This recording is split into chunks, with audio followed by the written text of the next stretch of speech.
Welcome to the RKD Group Chat podcast, where we bring you behind the scenes of nonprofit life. We shed light on the compassion and purpose behind the individuals solving the world's most challenging problems. I'm your host, Nipa Eason. Today, we're chatting with Jaime Buxton from the City Mission in Cleveland, Ohio. She has managed thousands of volunteers and dozens of interns over the years, while also advocating for men, women, and children experiencing homelessness. Before that, she spent some time in Belize doing mission work. Jaime has so much compassion and heart for the work she's doing, and her openness and vulnerability in this conversation is beautiful and relatable. Let's chat.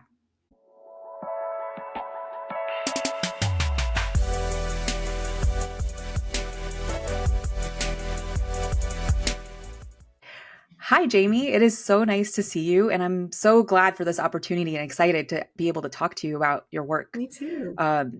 And one of the things that has stood out to me in reading about your career and the things that you've been doing is it seems like this has been a calling, a dedication that you've had your entire life. Do you want to speak to that a little bit? Just like it sounds like you've been doing this since you were, pre-college, pre the time that people even know what they're doing. Well, I'm glad it sounds like that on paper or, on the website, but I would say God has been working in my life from an early age, and I've just done each kind of step that he's asked me to do. I don't know that I'd ever would have dreamed of kind of the role that I'm in right now, but I'll be honest that um, it is my dream position. And I feel like I'm getting to do things that I'm good at and also hard things. I want to be really clear that dream positions don't mean you do only, sunshine and jelly bean kinds of tasks, right? But I am given the autonomy to make decisions about things I'm passionate about, but have an equal amount of accountability with amazing people who know how to sharpen me and also pull me back a little bit when I need a little reining in. And so, yeah, I'm where I'm at right now. I'm incredibly grateful for the role that I'm in. Yeah. Yeah.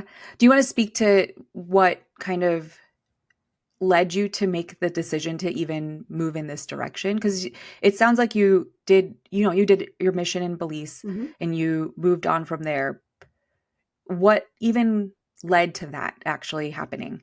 You mean Belize? And so, Yeah. yeah, I studied youth ministry in college, mostly because I loved my youth pastor in high school and thought, this is where I want to be. I want to be making a difference in the lives of people.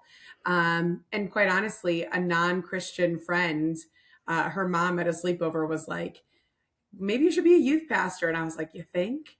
And so I went and studied and studied youth ministry and missions in college. But I remember really, really vividly as I started ending that college career thinking, this was great, but I really am not sure that I want to work in a church, which, I'm an only child. My parents did not love that realization that, after all that money spent and that time spent, but it wasn't in vain. I loved that part of my education. I actually had a January term back in the day where I spent a month in Belize and fell in love with the country and the people and really felt like, hey, I'm not really sure what I want to do next in life, but I feel really called to help people. And actually, at that time, if I'm being honest, Nipa, I think I was really struggling between there and some inner city work in Chicago. And I had all but kind of signed a contract with an organization in Chicago. And I remember feeling really conflicted and thinking, why isn't God just making this so obvious where I'm supposed to go next? And I talked with some really awesome believers who kind of poured into me. And I remember really speaking to a gentleman who said, sometimes God just gives us a choice, Jaime. Like, I don't think it has to be, this writing on the wall that defines this way is the only way you can go. And so, I made a choice, and the choice was Belize, and I loved my time there. Ironically, once I got there and started doing things, I loved what I was doing.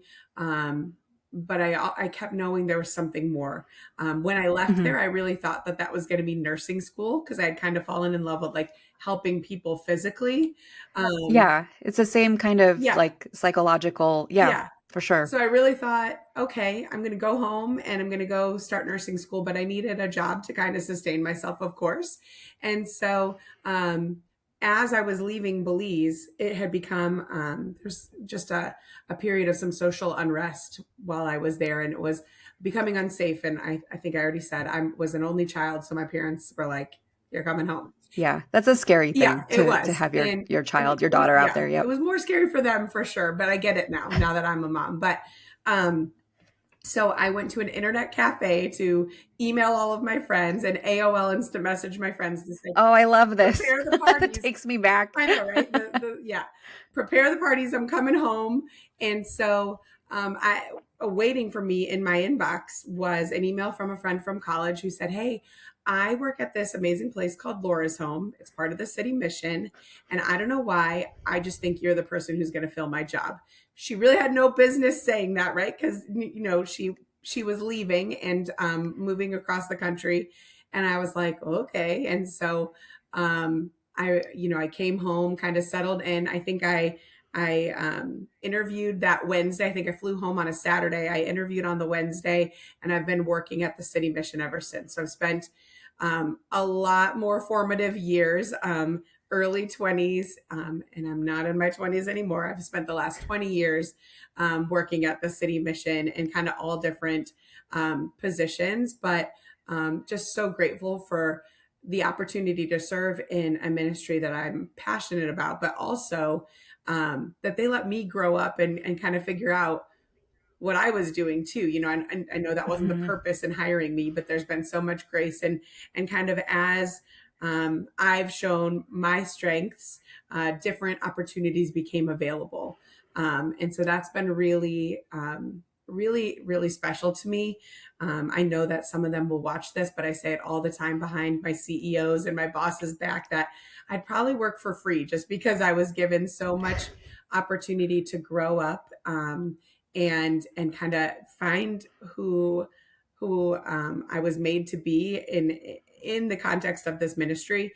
And in that time, I got engaged and married, started having my own family. And Nipa, all four of my boys grew up coming to work with me at Laura's home. That's So beautiful. yeah, so there Yeah. were days that I was holding my own baby, talking to kids about Jesus while ministering to their moms, and I just was like, maybe not in that moment, but now that I'm looking back on it, I'm like, I couldn't have even known to ask for that kind of gift, that I could be a full-time Right. parent, but also working in a ministry that I care deeply about. It just doesn't get any better than that. So That's amazing. And it's such a hard thing to find, that kind of role, that kind of place, mhm. that kind of culture that you can grow into like Yeah, that for so long. That's beautiful. Um, I wanted to ask you what currently is kind of the typical day that you're having at the city mission, because it feels like you moved into a lot of different roles and now it seems like you're more in, I would almost, it seems a little bit more like a community building role, yeah. right? And that's such a big part of so many of our nonprofits, that they want to be able to build these communities. And how would you how would you describe your typical day in that kind of context? Yeah. Yeah, there is no typical day. That's the first way I Yeah. describe it. But I would have thought even 10, even 5 years ago that would drive me crazy. I really like having a checklist and being able to mark things off of a list and say, this is what I've accomplished, and time frames. And that is so not the way my role generally works at this point.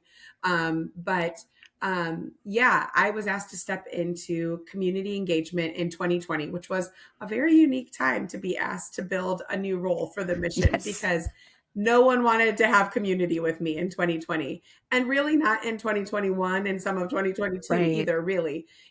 Right. I feel like it took a long time to really settle in and figure out what really were the mission's expectations of this role, and then what are realistic expectations. So while it, still takes shape a lot, I am the liaison to our church and corporate partners. Now I've got a partner in crime now who helps with the corporations, because this role has gotten bigger, which is, what it's supposed to do, right? But I couldn't have imagined that in 2020 when no one wanted to talk to me, let alone meet with me or invite me to their place of work, right? But so it's my privilege to get to be an advocate for the men, women, and children that we serve, especially into the church context, and then going into corporations, doing things like lunch and learns and talking about what we do.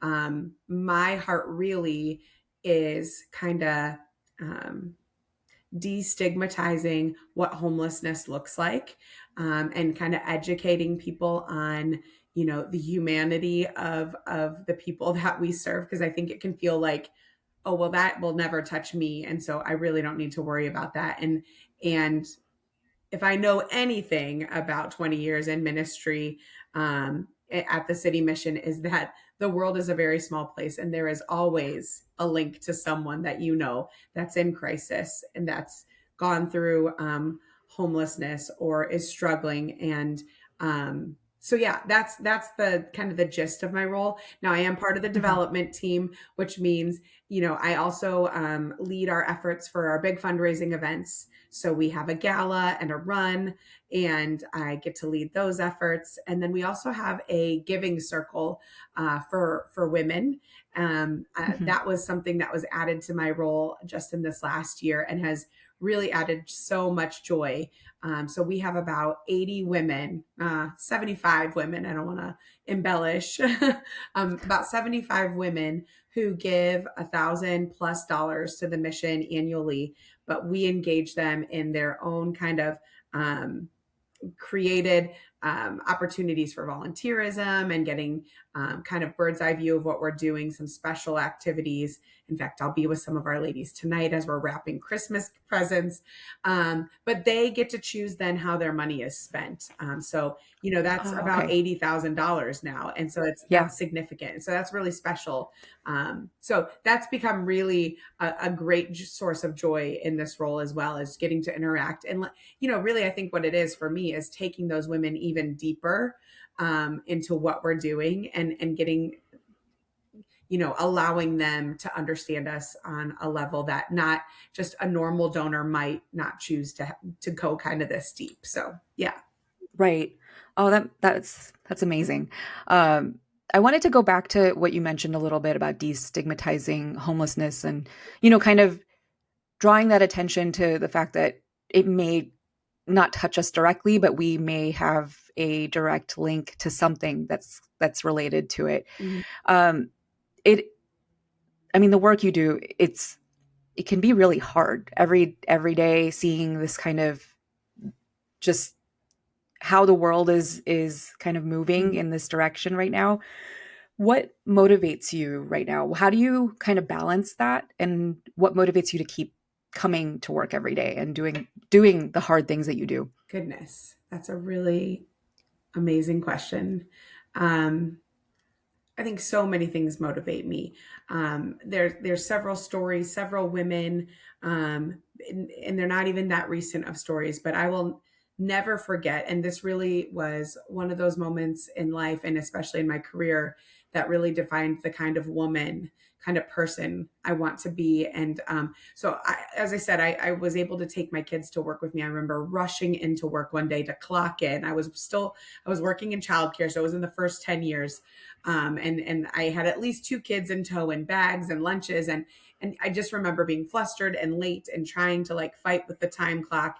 And down the elevator opened behind me, and a mom whose kids were in my classroom kind of came out, and they just kind of were in ducks in a row. And I think she had 4 or 5 children, and she came out, and I was just kind of a mess and sweating and not at my best. And I was like, I don't know how you do it, because her kids looked like perfect little ducks right in a row. And I said, I don't know how you do it. And I'm having a day. And she was like, I do it because I want to be like you. And gosh, I didn't expect to get emotional retelling that story. Oh no, I'm getting emotional. That's such a nice thing to hear, right? In a moment like that. It was such a moment. And I was like, I'm exactly where I'm supposed to be. even when I'm a sweaty mess and I'm doing all the Yeah. things wrong, it just really opened my eyes to, you never know who's watching you. And Yeah. while my role is no longer, direct resident facing, I don't have every day, I'm not rubbing shoulders with the people that we're serving. That's not, where I'm at anymore. And some days I really, really miss that.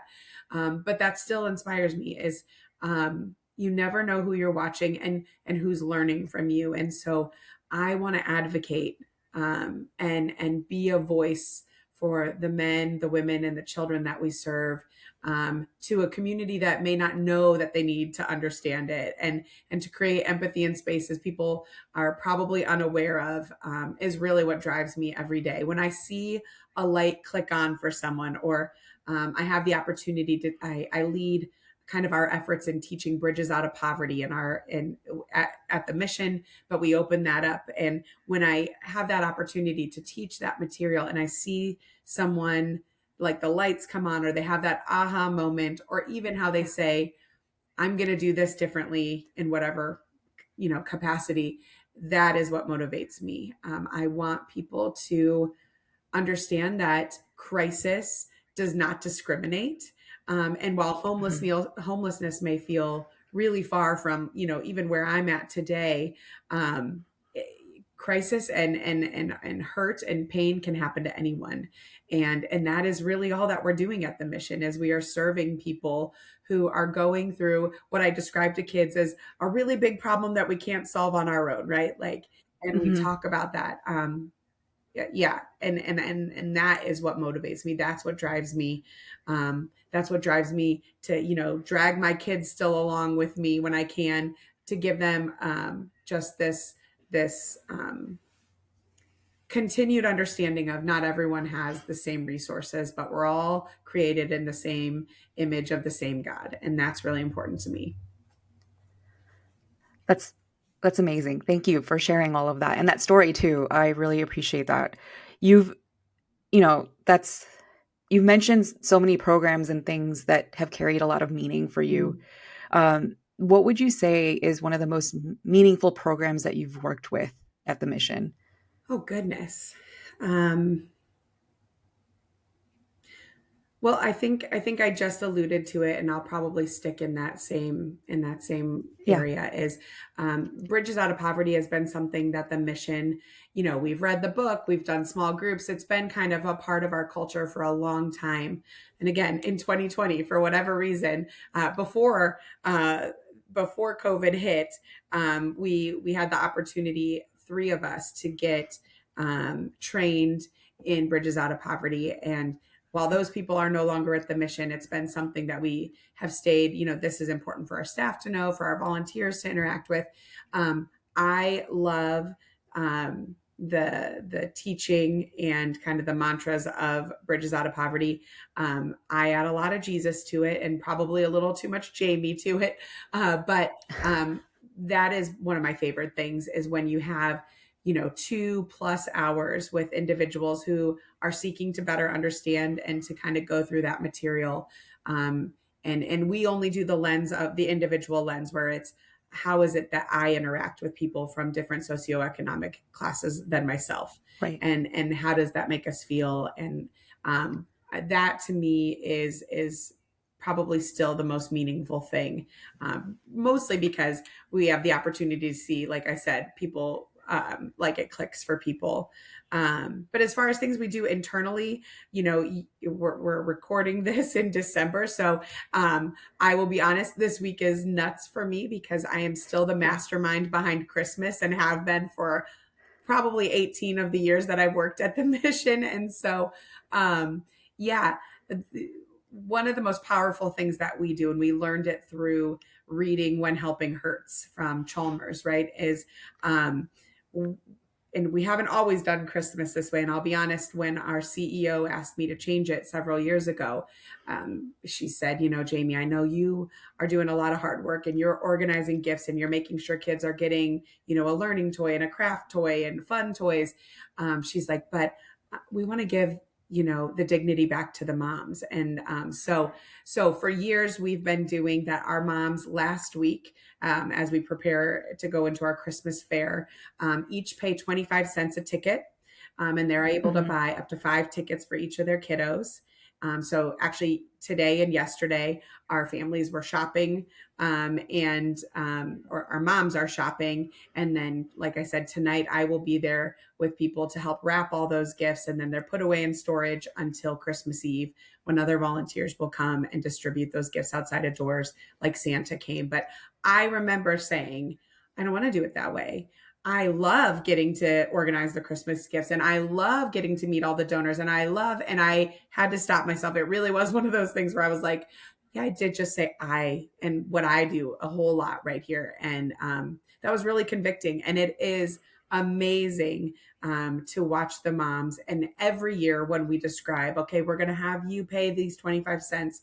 I remember thinking the first time, I'm like, they're going to throw stuff at us. They're going to be so angry. And it just was the total opposite. It was like, you Right. get it. You see me.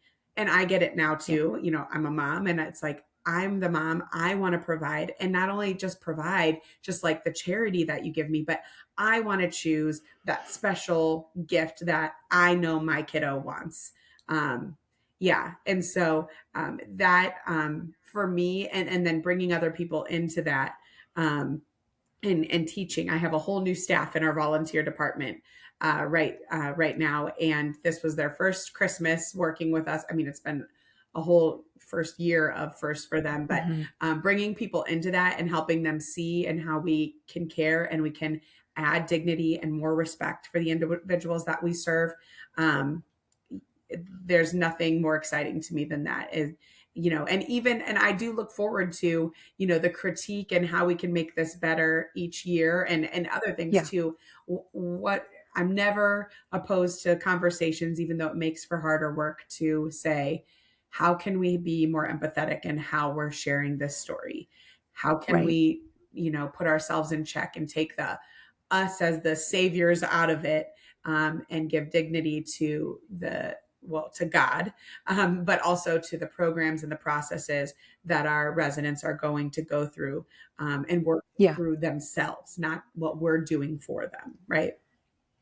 Yeah. The Yeah, the Christmas program you're talking about is it sounds magical. I'm sure those moms appreciate it so much, being able to actually choose, like you said, choose the toys Yeah, and choose what they're getting to do and have an investment in it. right. Like they have some ownership of that, which is incredible. Um, what do you've talked about like destigmatizing and talking through common misconceptions about homelessness. What do you think is the most common misconception that you have to combat when you talk to people that aren't fully connecting with it? When you see that light switch turn on? Yeah, I think so many things. People think that individuals experiencing homelessness are lazy, or that they're all addicted to something, or it's all domestic violence, or it. I think this one, again, I mean, we've already talked about that this is Christmas time. A big one for me is that, oh, those poor homeless people, they have no one that cares about them. You know, now I will be honest that the question I get asked the most in my career is, what is the one thread that you see kind of in every story? And that's hard because the Yeah. stories are so expansive and so different. And um, you know, what people experience are unfathomable most to me. But broken support systems, right? That is Mhm. the one inner, you know, thing they all kind of have in common is broken support systems. But when I say that, I don't mean that they don't have family or friends or people that love them. They may not be the Right. healthiest of relationships. Or when you're talking about generational poverty and you're talking about, you have people who love you, they just can't help you financially, Right. right? Like, and so, everyone thinks, I'm going to go on Christmas Day and just be there for those poor homeless people.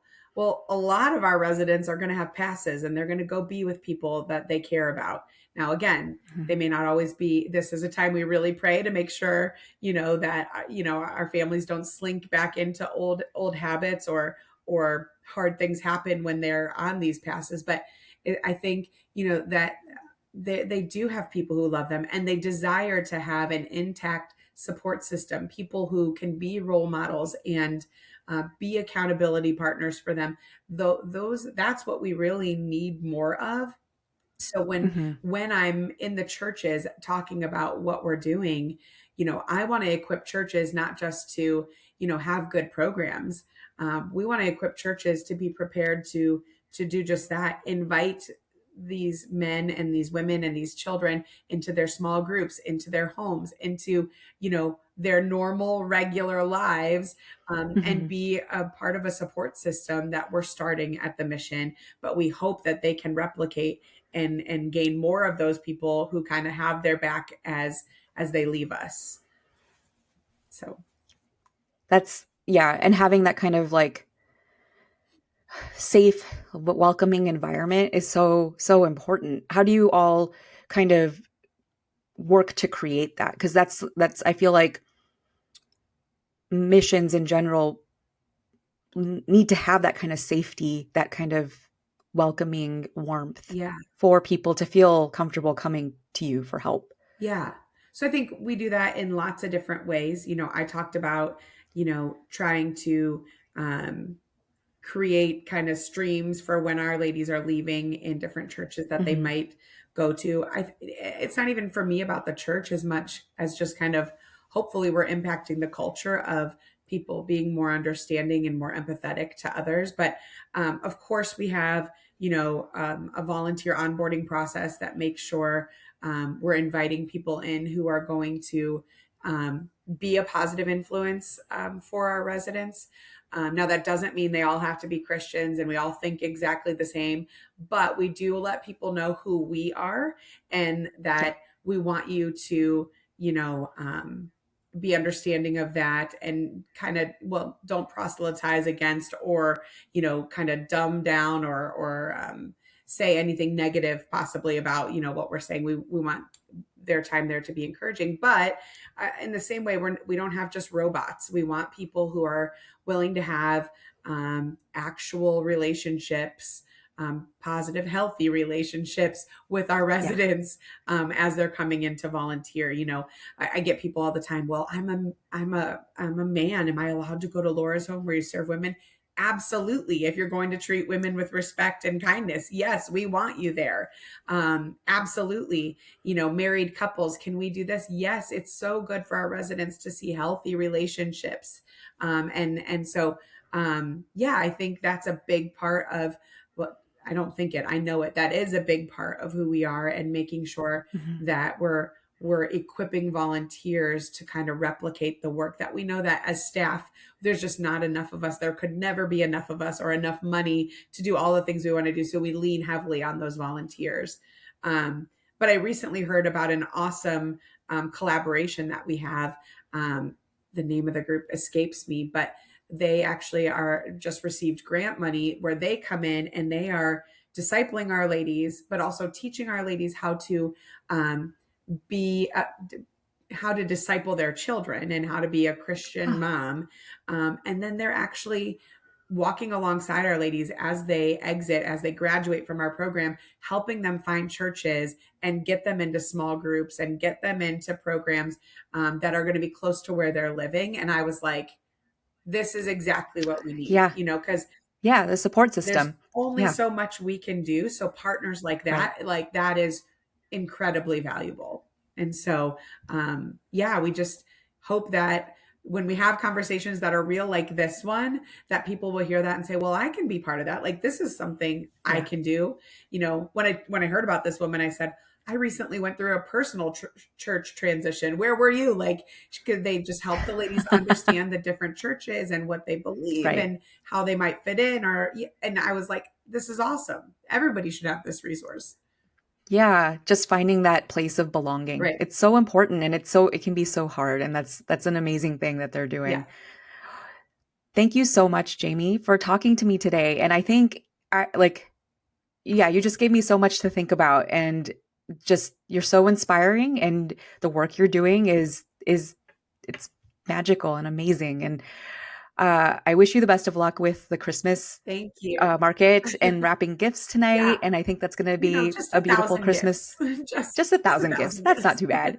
But you have so many women coming to help you, Yes. which is, again, that support system is key. Yes. And I think that's a beautiful Yeah. thing. Thank you so much for having me. It's been a real pleasure. That was such an amazing conversation. And here are three takeaways I got from our chat with Jaime that I would take back to my nonprofit or to even my own personal relationships and in my own life. One, sometimes opportunities cross your path, and it's not always clear which direction to pursue. You have a choice to make, and there's no right or wrong answer, and you just kind of have to do what feels right in that moment. Two, broken support systems are often a commonality when we're talking about homelessness. Creating a safe space, providing compassion, empathy, and support to those experiencing homelessness is so, so important. And three, we might all be sweaty messes sometimes, but there are always people around us who will make us feel seen and understood. And, we never know who's watching and learning from us, even on those really hard days. So, do you want to chat with us? Email us at connect@rkdgroup.com. I hope I hear back from you, and either way, I'll chat with you next month.